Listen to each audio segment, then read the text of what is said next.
मोहर लगाएंगे, माओवादी को जिताएंगे। हंसी हथौड़ा पे मोहर लगाएंगे, माओवादी को जिताएंगे। गाँव घर जेबैयो सबके बतेबैयो ठीक छै, गाँव घर जेबैयो सबके बतेबैयो, सबके मिलके माओवादी के जितेबैयो ठीक छै। गणतंत्र लेने छे, संविधान बनेने छे, यह माओवादी भैया देश के बनेने छे ठीक छै। गाँव गाँव घर गली गली में नारा खूब लगाएंगे, गाँव गाँव घर गली गली में नारा खूब लगाएंगे।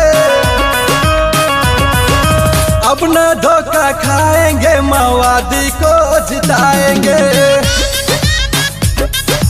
अब न धोखा खाएंगे, माओवादी को जिताएंगे।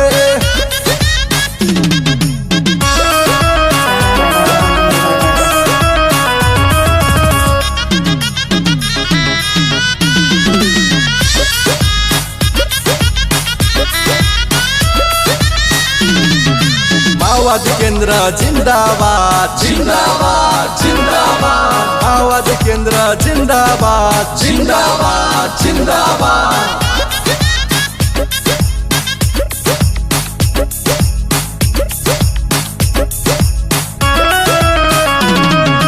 मुर्गा मासू बियर पे सुन लो, अब न हम लुभाएंगे।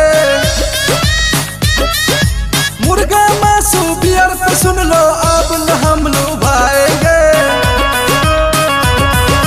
नून रोटी खाएंगे, माओवादी को जिताएंगे।